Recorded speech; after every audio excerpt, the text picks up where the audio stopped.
Good morning all of you, welcome to my channel check the India.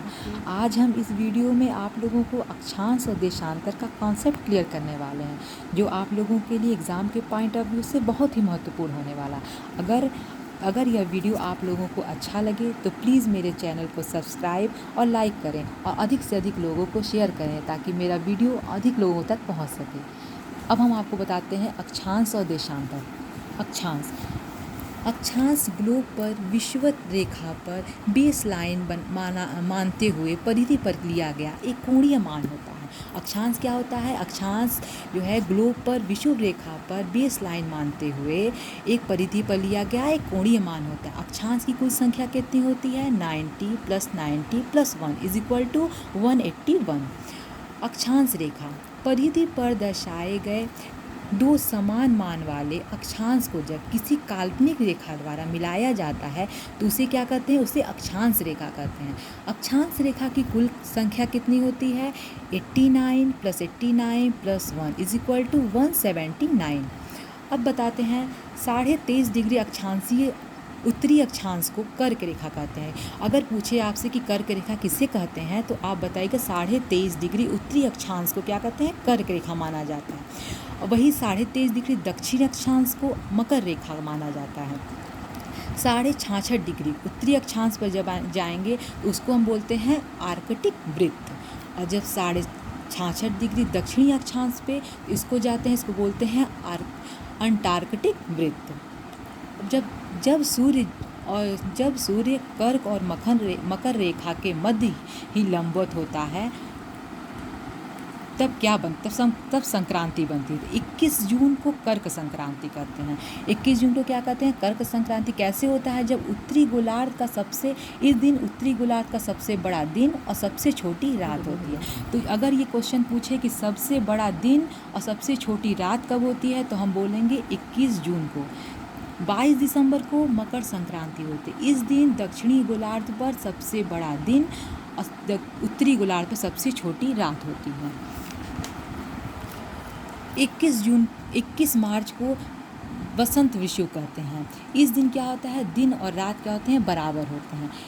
23 सितंबर को शरद विषुव कहते हैं। 21 मार्च और 23 सितंबर को पूरे गोलार्ध ग्लोब पर दिन और रात क्या होते हैं? बराबर होते हैं।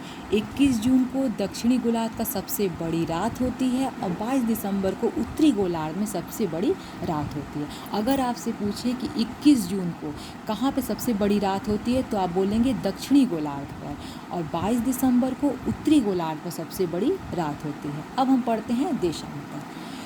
देशांतर क्या होता है? ग्लोब पर दो ध्रुवों को आपस में मिलाते हुए खींची जाने वाली काल्पनिक रेखा को क्या कहते हैं? देशांतर। ग्लोब है, उस ध्रुवों को आपस में मिलाने वाली रेखा को क्या कहते हैं? देशांतर।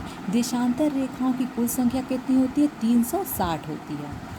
180 देशांतर को अंतर्राष्ट्रीय तिथि रेखा कहा जाता है। अगर आपसे पूछे कि अंतर्राष्ट्रीय तिथि रेखा किसको कहा जाता है तो 180 डिग्री देशांतर को कहते हैं।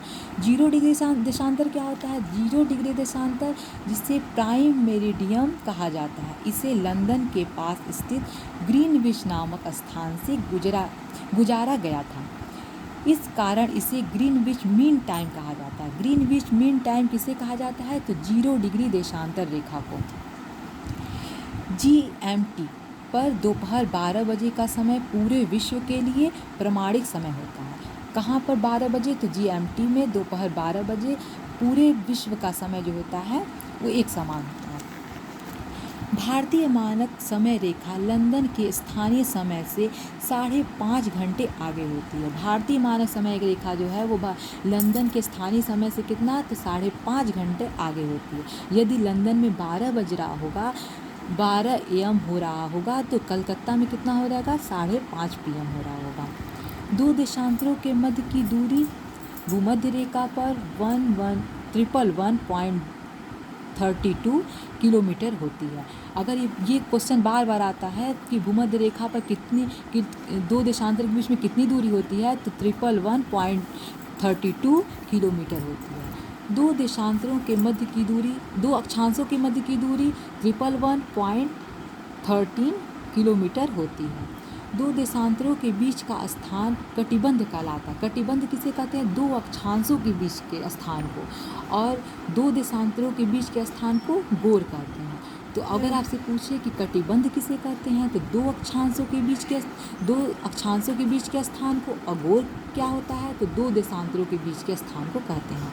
कर्क रेखा से मकर रेखा का क्षेत्र उष्णकटिबंधी के अंदर आता है। कर्क रेखा से मकर रेखा का क्षेत्र अगर पूछे तो किसके अंतर्गत? तो उष्णकटिबंधीय के अंतर्गत आता है, क्योंकि इसी क्षेत्र में सूर्य की रोशनी लंबवत पड़ती है।